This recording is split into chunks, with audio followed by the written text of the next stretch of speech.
Mieux vaut prévenir que de guérir, dit le dicton. Partant de ce principe, la ville de Gravelines propose la journée de la prévention à destination du public. L'occasion de faire une piqûre de rappel sur les réflexes à adopter dans la vie quotidienne en matière de santé et de sécurité routière. C'est sur les sièges auto que la police nationale a voulu mettre l'accent. Choix du siège, installation et réglementation, autant de notions que doit connaître chaque parent. Pourquoi? Parce que dans la pratique, on est parfois confronté à des parents qui véhiculent leurs enfants avant l'âge requis à l'avant du véhicule et quand ils voient les services de police, ils disent « baisse-toi, cache-toi ». Donc en plus, quand c'est par exemple par le biais d'un contrôle vitesse, nous avec le radar, on a une vision sur 800 mètres. Donc on voit justement le fait que la personne se baisse, ça attire l'attention. Donc on se dit il y a quelque chose de suspect dans ce véhicule et on va justement, pour la sécurité des enfants, provoquer justement un contrôle. D'où l'importance que le citoyen soit informé aussi comment je protège, je mets en sécurité un enfant dans un véhicule. Nul n'est censé ignorer la loi, mais Yamina, maman, avait besoin de réactualiser ses connaissances. Par rapport à la réglementation, un enfant de 10 ans a le droit de monter devant. C'est pareil, il faut qu'il ait la ceinture bien adaptée par rapport au siège, si on peut monter ou descendre. En dessous, il a le droit, mais avec un siège auto.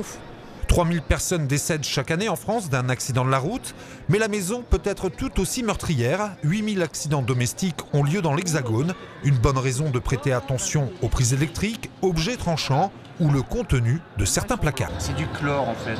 Le chlore, ça vient aussi gratter la gorge. Ben non, parce qu'il y a une sécurité pour les enfants. Non mais il est vide.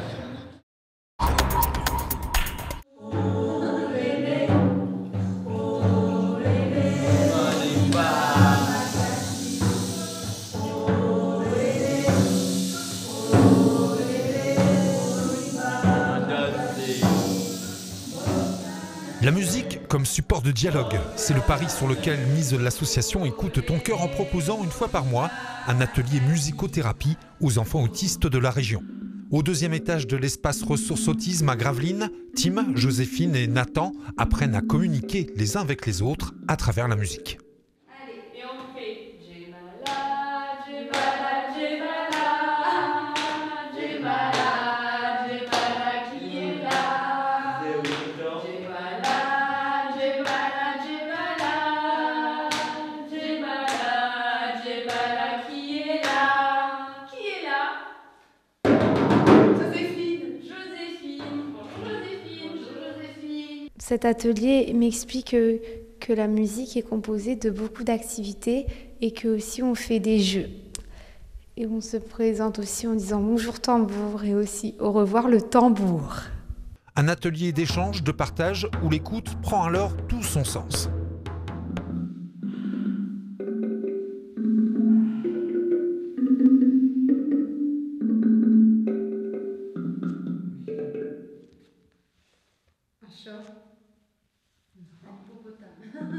Alors en fait, il y a différents types de sons. Donc il y a des sons qui vont aider les enfants à s'apaiser. Et il y a des sons qui vont les stimuler, qui vont faire en sorte que peut-être ils vont avoir plus d'enthousiasme à jouer. Et là, par ce biais-là, entrer en communication les uns avec les autres. Voilà, après, c'est des fois des étapes, des marches, des petites marches, une marche à la fois. Il y a déjà l'apprentissage quand même... pas l'apprentissage, mais l'appréhension des instruments. Il y a le côté découverte aussi, qui peut les intéresser, susciter la curiosité. Parmi les autres ateliers proposés, Écoute ton cœur accompagne également les enfants en équithérapie, sport adapté ou encore le Snozelen, une activité de découverte des sens. Une salle comble à Saint-Georges-sur-la-Haye pour la traditionnelle cérémonie des vœux du Civom des Rives de la Haye et de la Colme. Élus, employés et associations sont venus partager un moment de convivialité, mais aussi entendre les orientations du syndicat pour l'année 2016. L'Office de tourisme, Delta Média, la SPA, le CAS, le Civom soutient toutes ces structures, mais aussi il investit.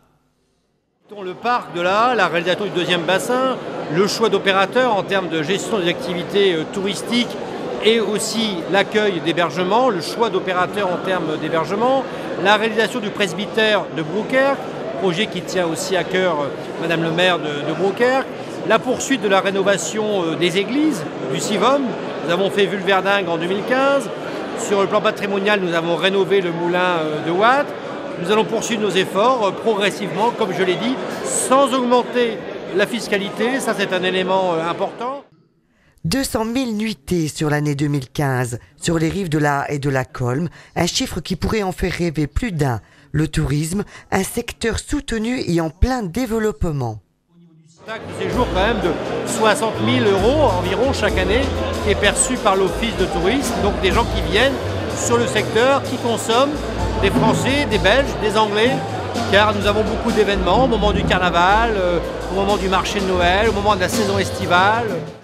Comme beaucoup de communes, le syndicat intercommunal a dû faire quelques ajustements budgétaires, tout en tenant le cap vers une année 2016 qui semble déjà prometteuse.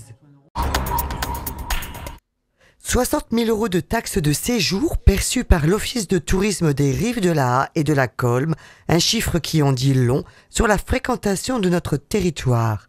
Il faut dire que l'Office de tourisme, depuis sa réfection, a mis en place des aménagements spécifiques qui lui ont permis d'obtenir le label Tourisme et Handicap. Aujourd'hui, à l'accueil de l'office, il y a un accès pour tous. Il y a déjà le parking avec 2 places handicap. On a l'accès facilité jusqu'à l'accueil de l'office. Et en interne, on a une borne numérique, on a tout un cheminement intérieur pour l'accès handicap, l'handicap mental aussi. On a une boucle magnétique pour les personnes malentendantes. L'accueil pour tous, c'est une volonté de l'établissement et du personnel qui n'a pas ménagé ses efforts. On a une formation au niveau départemental pour mieux accueillir le public en situation de handicap. On a suivi, certaines personnes de l'Office de tourisme ont suivi la formation langue des signes.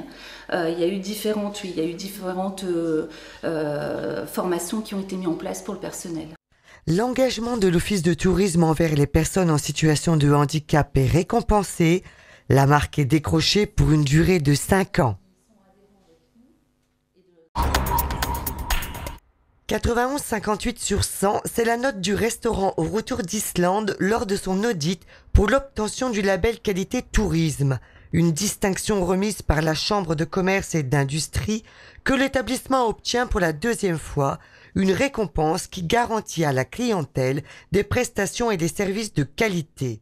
Une façon de se faire connaître déjà, première chose, et faire reconnaître nos valeurs. En plus, on a tout un cahier des charges à respecter avant de faire passer, d'avoir l'audit.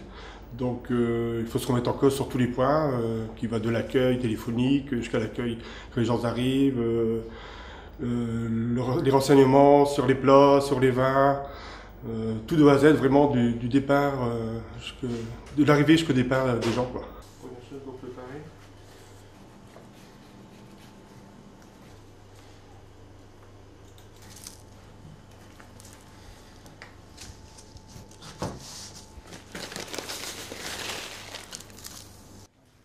Le restaurateur encourage l'artisanat et le fait maison.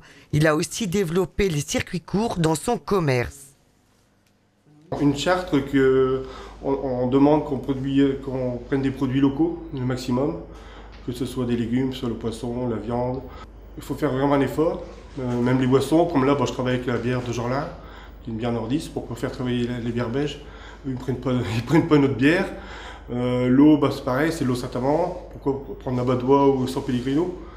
Autant faire travailler les nordistes en premier. Les moules, c'est les moules à plage ou les moules de la Kerk. On essaie vraiment de miser là-dessus. Un établissement qui essaie de se démarquer par la qualité et d'affirmer ses convictions, celle de défendre son savoir-faire, son métier et sa région.